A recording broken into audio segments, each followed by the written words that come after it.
પ્રમુખ દર્શન એજ્યુકેશન ચેનલમાં તમારું હાર્દિક સ્વાગત છે। તો આજે વિડીયોની અંદર સૂચના ભણાવવાની છે। તમને એમ લાગે કે બરોબર છે, અંગ્રેજી વિજ્ઞાન ને બીજા વિષય તો ભણાવે છે, પણ આ સૂચનાનો વિડીયો સ્પેશિયલ કેમ બનાવ્યો? પણ આપણા ઇતિહાસની અંદર આ સૂચના અગત્યની અને મહત્વની છે। 7 દિવસ પહેલા ગુજરાત માધ્યમિક અને ઉચ્ચતર માધ્યમિક શિક્ષણ બોર્ડ જે ગાંધીનગર છે તેના દ્વારા એક નોટિસ જાહેર સૂચના બહાર પાડવામાં આવેલ છે। તો તે જાહેર સૂચનાની અંદર વિદ્યાર્થીને શું કહેવામાં આવ્યું છે તે મારા મતે મારે તમને કહેવું છે। સૂચના તો તમે વાંચી નાખીએ છીએ, ઘણી બધી સ્કૂલોની અંદર આ સૂચના કહેવામાં આવેલી છે, પણ તમે એ રીતના ભણ્યા છો? જો નથી ભણ્યા તો હવે એ રીતના ભણવાનું, લખવાનું અને વિચારવાનું શરૂ કરી દેજો। ટૂંકમાં બહુ ઝાઝું કહી દે છે, તો કેવી સૂચનાઓ છે મેં અહીંયા ટૂંકમાં લખ્યું છે। સૂચનાઓ કેવી સૂચનાઓ છે લખતી? મૂલ્યાંકન, વિકલ્પ, ખાલી જગ્યા, ખરા ખોટા, જોડકા, આકૃતિ, રજૂઆત, શૈલી, ચાવીરૂપ શબ્દો। આ સૂચનાઓના મેન શબ્દો મેં લખ્યા છે અહીંયા, એટલે એકય શબ્દ બાકી ન રહી જાય મારે સમજાવવાનો, એટલે મેં બોર્ડમાં સૌ પ્રથમ લખી નાખ્યા છે। તો હવે આપણે શરૂઆત કરવાની છે સૌ પ્રથમ મૂલ્યાંકનની। પહેલી સૂચના તમને શું કહે છે? તો તમને એમ કહે છે કે તમે કોઈ પણ મૂલ્યાંકન, તમે પેપર લખતા હોય 10મા ધોરણનું, 12મા ધોરણનું, જો બીજા ધોરણને આ મદદરૂપ થશે। જો તમે એ પેપર કોઈ પણ વિષયનું લખો છો તો મૂલ્યાંકન એટલે જો જોવાવાળો છે શિક્ષક, એ શિક્ષકને મૂલ્યાંકન કરે ત્યારે આન્સર કીને જડતાથી જોવી નહીં કે છે ને આન્સર કીમાં આ શબ્દ લખ્યો છે તો આવો જ લખેલો હોવો પડે, નકર અન્યથા ખોટું। તો આવી રીતના શિક્ષક કોઈ પણ પેપર તપાસ કરી શકશે નહીં। અને બીજું શું ઉમેર્યું સૂચનામાં કે મૌલિક લખાણને પ્રાધાન્ય આપવું। મૌલિક લખાણ આ શબ્દ બહુ મસ્તીનો છે। કઈ રીતના મસ્ત છે?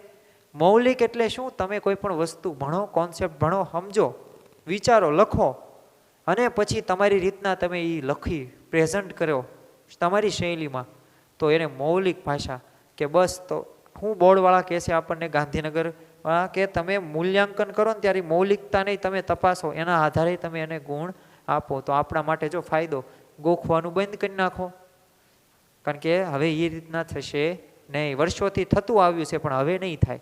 બીજી સૂચના વિકલ્પ। પહેલા એક આપણે સૂચના દેતા હતા કે વિકલ્પ, માનો કે બી આવતો હોય તો બી લખવાનો, અને માનો કે ઈસવીસન 1947માં દેશ આઝાદ થયો તો આય લખવાનું, બે લખવાનું। તો આમાંથી તમે કોઈ પણ એક વસ્તુ લખી હશે તોય સાચું પાડશે, એટલે સમયમાં થોડોક બચાવ થશે। તમને એમ લાગે કે 2 મિનિટનો બચાવ થયો, પણ એ છેલ્લે ગુણાકાર કરો ને, છેલ્લે સમય 3 કલાક પૂરું થાય ને એમાં 15 મિનિટ તમને બચાવી નાખીશ આ સૂચના દ્વારા। બીજું ખાલી જગ્યા।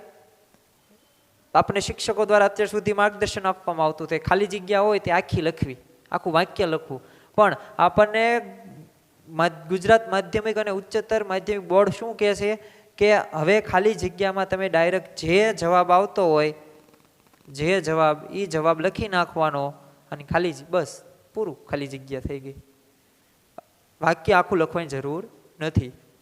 બીજું સાચું ખોટું બે લખવાની જરૂર નથી, કાં તમે સાચું કરો અને હું ક્યાં કરો, ક્યાં ખરું કરો, તો બેમાંથી એક થઈ જાય। તો આ સૂચના આપણી માટે મહત્વની કે બંને કરવાની જરૂર છે નહીં, આપણી 1 મિનિટ બચી જશે એમાંય તે।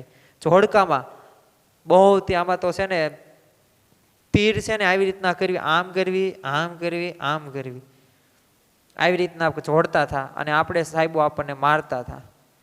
પણ હવે બોર્ડવાળા એમ કહે છે કે આવી રીતના તીર કર્યા હશે ને તોય માન્ય ગણવામાં આવશે, એટલે તમે આવી રીતના તીર કરી શકો, પણ એક ધ્યાન રાખજો કે આ તીર છે ને વ્યવસ્થિત કરજો જે જવાબમાં આવતું એવી રીતના। જો એમાં નહીં ધ્યાન રાખો તો પછી ખોટું પડશે। બીજું આકૃતિ। આ ત્રણ અને પહેલો મુદ્દો બહુ મહત્વનો છે। આમાં તો હાલો તમે સમજી જાઓ એમનામાં તે પહેલો મુદ્દો મેં તમને સમજાવ્યો। હવે આ 6થા નંબરનો મુદ્દો શું કહે છે? આકૃતિ।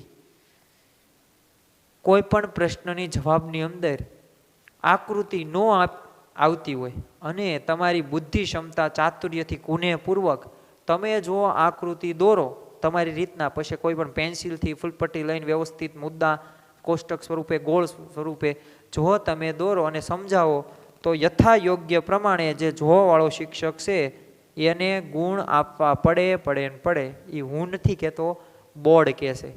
એટલે એને આ સૂચના પહેલાં દેવામાં આવશે જ તે. બીજી સૂચના હું કીધી, રજૂઆત શૈલી. હવે હું લખું તો હું પહેલાં છે ને કોઈ પણ નિબંધ આપણે જોઈશું લાઇનસરમાં હોય તો મારી શૈલી લખાણની એવી હોય, અમુકની મુદ્દાની હોય.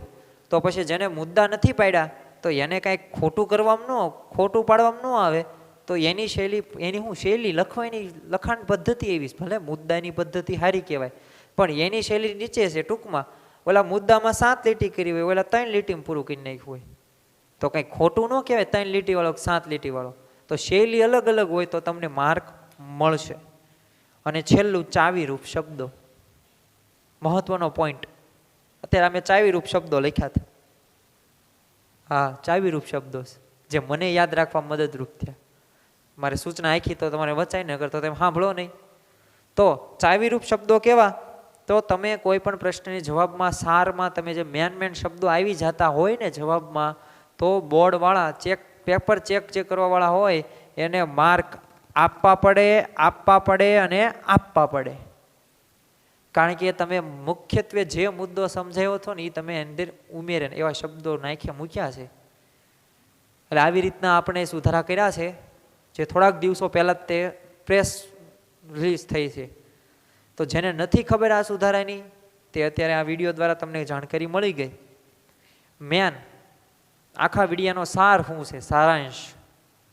ગોખવાનું બંધ કરો, પોપટ ઘોડે બોલવાનું બંધ કરો એવી રીતના. એટલે એક પછી એક શબ્દ લખવાનું, સમજવાનું શરૂ કરો.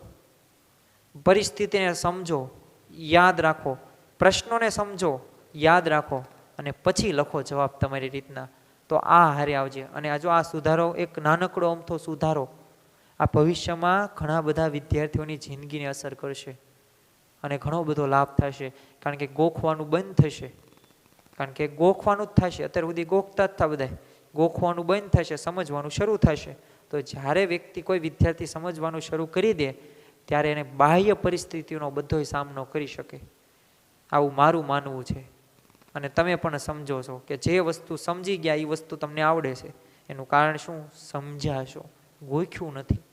એટલે મારી નમ્ર વિનંતી છે કે આ વિડીયાને તમે 10મા 12મા ધોરણવાળા અને નાના ધોરણમાં શેર કરો. શું લેવા? એ વિદ્યાર્થીઓને ખબર પડે કે જો બોર્ડવાળા જો કહેતા હોય કે આવી રીતના મૌલિક જવાબ તમારો સાચો પડશે તો પછી તમારી સ્કૂલમાં કે તમારે કોઈ પણ જગ્યાએ તો તમારા શિક્ષકને શું વાંધો છે? એટલે વ્યવસ્થિત આ બધા મુદ્દાઓનું તમારે જોવાનું છે. મૂલ્યાંકન, વિકલ્પ, ખાલી જગ્યા, જોડકા, આકૃતિ, રજૂઆત ને ચાવીરૂપ શબ્દો. મારા મતે મહત્વનો મુદ્દો આ છે. આકૃતિ, રજૂઆત, શૈલી, ચાવી, આ બધું તો તમને આવડે કોમન. આ મુદ્દા મારે સમજાવવા પણ બીજા તો સમજાવી દઉં એટલે તમને ખબર પડી જાય કે આવું કંઈક સૂચના હતી. જેને વાંચી ન હોય એને આ વિડીયો ખબર પડી ગઈ. તો બસ અંતમાં એટલું જ કહેવું છે, ગોખવાનું બંધ કરો, સમજવાનું શરૂ કરી દો અને આજથી જ શરૂ કરી દો. જો તમને આ વિડીયો ગમ્યો હોય તો ચેનલને સબસ્ક્રાઈબ કરો, લાઈક કરો, શેર કરો અને કોમેન્ટ અવશ્ય કરો. અને તમારે કેવા કેવા વિષયના વિડીયો જોતવા છે તેઓ મને સજેશન દઈ શકશે. જય સ્વામી નારાયણ.